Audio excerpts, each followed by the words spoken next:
근데 사실 항생제를 쓸 필요가 없거든요. 항생제 복용함으로써 설사가 길어지게 되는 그런 결과를 낳게 됩니다. 네, 안녕하세요. 지금 서울에서 아이가 현명해지는 집 아현재 한의원을 운영하고 있는 한의사 똑똑한이 언니 주지영입니다.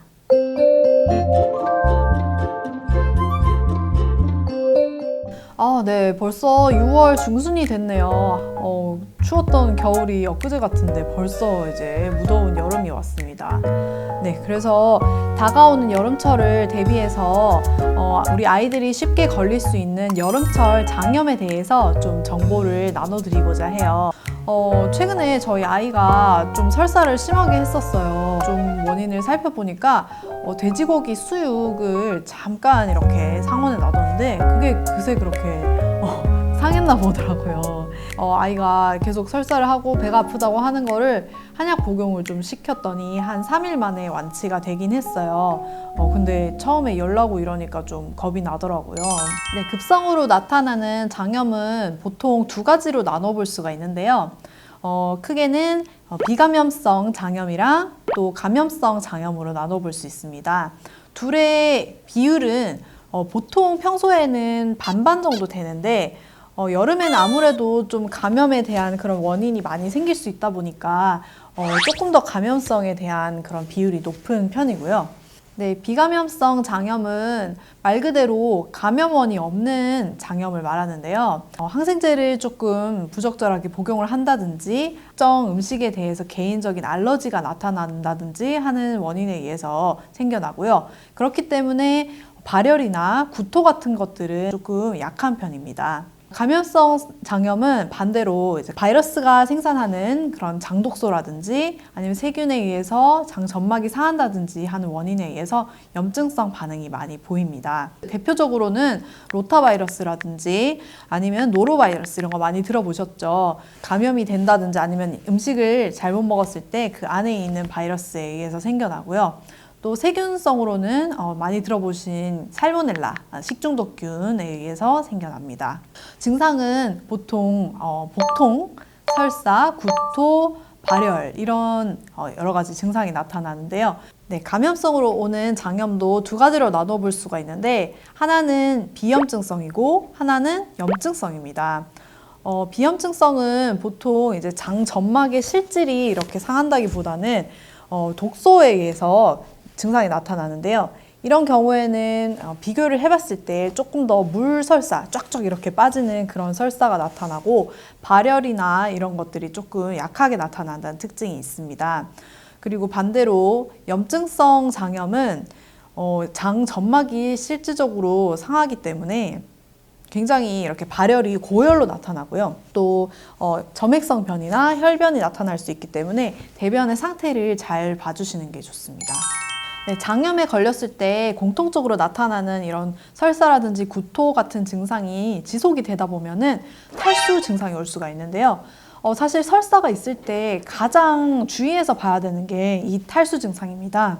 왜냐하면은 탈수가 지속되다 보면은 갑자기 응급 상황으로 빠질 수 있기 때문이에요. 그래서 입원이나 이런 것도 할 수 있다는 사실을 꼭 처음부터 조금 고려를 해주셔야 되고요. 네, 탈수가 있는지 판단을 해보실 수 있는 그런 기준이 몇 가지가 있는데요.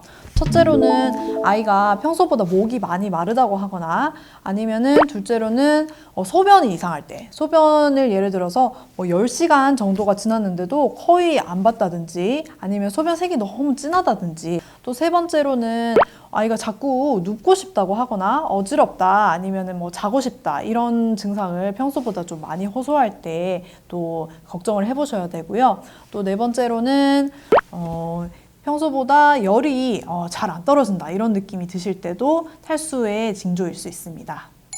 근데 장염 걸렸을 때 받아온 그런 처방전을 살펴보면은 맨 위에 이렇게 세팔로스포린계 항생제가 턱 있고 그 다음에 지사제, 정장제 이런 식으로 구성이 되어 있는 경우가 대부분이죠. 왜 이렇게 하시냐면은 세균성일 경우를 미리 대비를 하는 건데요. 항생제가 뭐냐 다들 아시죠?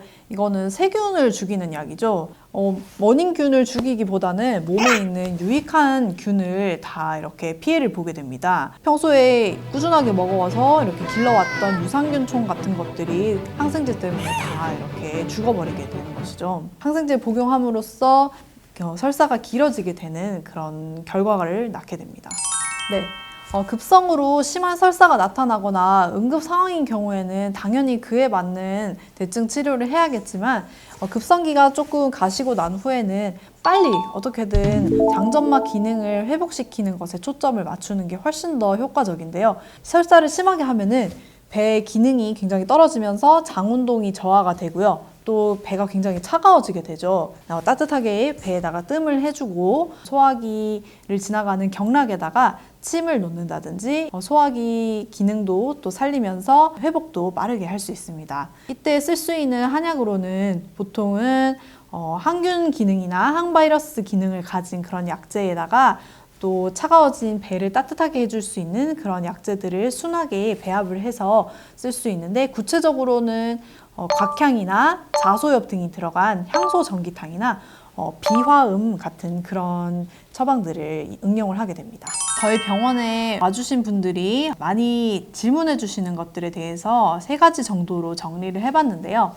첫 번째, 아이가 설사를 하는데 지사제를 복용해도 될까요? 이렇게 많이들 물어보세요. 사실 이걸 아셔야 되는데 증상이기도 하지만 그 자체로 치료되는 그런 기전이기도 합니다. 감염원이 생성하는 독소가 생길 거 아니에요. 근데 그런 독소가 빨리 밖으로 빠져나가야지 몸에 빨리 회복이 되고 그런 기전이 있는데 그거를 주사제로 이렇게 틀어막아 버리면은 몸 안에 독소가 훨씬 더 오래 머물면서 장 기능을 더 나쁘게 할 수가 있어요. 너무 심해서 생활이 안 된다 이런 식의 상황일 때는 지사제를 아주 잠깐 쓸 수는 있지만 그 자체로 지사제가 뭐 치료약이 된다든지 이럴 수는 없다는 거죠. 네, 2번째 질문. 아이가 갑자기 장염에 걸렸는데 이게 같은 반 친구한테 장염이 옮아온 것일 수도 있나요? 라고 질문을 하시는데 네, 바이러스성 중에 로타바이러스 같은 경우에 전염성이 진짜 강하거든요. 네, 그래서 원에서나 학교에서 같이 생활하는 친구한테 당연히 옮을 수가 있고요. 그래서 평소에 유치원이나 학교 등에 이런 바이러스성 장염이나 이런 게 유행하고 있는지를 조금 확인해 주시는 게 좋습니다.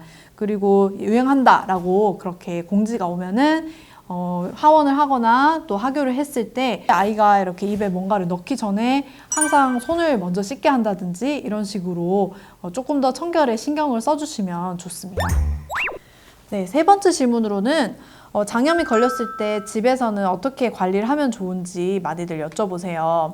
어른들은 이렇게 설사가 있거나 장염이 걸리면은 단기간 정도 금식을 하면서 이렇게 빨리 회복이 될 수가 있습니다. 독소가 더 들어오지 않게 하고 또 빨리 배출이 될 수 있게 하기 때문이죠. 근데 아이들은 이런 금식을 하기가 곤란합니다. 왜냐하면은 영양 상태가 더 급격히 나빠질 수 있고 영양이 제대로 보충이 되지 않으면은 설사가 훨씬 더 길어질 수 있기 때문이죠. 그래서 설사가 시작된 지 아직 24시간이 지나지 않은 상태라면은 뭔가 약을 쓴다거나 이런 것보다는 탈수를 방지를 하는 음식을 주시면서 발열이 심해지지 않는지 또 변 상태가 나빠지지 않는지 이런 것만 잘 관찰을 해주시면은 빨리 낫는 편입니다. 같이 먹으면 되는 음식, 좋은 음식은 소화가 잘 되는 음식은 대부분 괜찮고요. 초기에는 쌀미음이라든지 아니면은 소화가 잘 되게 고기나 채소를 아주 잘게 다진 그런 죽 종류를 주시는 게 제일 좋고요. 유산균은 아주 적극적으로 같이 먹여주시는 것이 도움이 많이 됩니다. 진행이 돼서 이제 좀 괜찮아졌다라고 하면은 약간 덜 익은 초록색이 나는 그런 바나나가 제일 좋습니다. 덜 익은 바나나에는 칼륨이 풍부하기 때문에 이렇게 소실된 그런 전해질을 많이 보충을 해줄 수 있기 때문이죠. 과일 주스를 주신다든지 아니면은 탄산음료라든지 또 유제품 종류는 조금 삼가시는 것이 좋습니다. 네, 마지막으로 회복기에는 체중이 아무래도 그 전보다 많이 소실이 됐을 수 있기 때문에 이것을 회복해주기 위해서 식사 횟수를 늘리는 방법입니다. 평소에 만약에 아이가 2끼를 먹는다라고 하면은 한 끼를 더 챙겨주셔서 3끼를 먹게 한다든지 무리가 되지 않는 선에서 식사를 조금 양을 늘려주시는 것이 좋습니다. 네. 오늘은 본격적인 무더위가 찾아오기 전에 여름에 걸릴 수 있는 장염에 대해서 얘기를 나눠보았고요. 다음에는 또 더 좋은 영상으로 찾아오겠습니다. 이상 똑똑하니 언니였습니다. 안녕.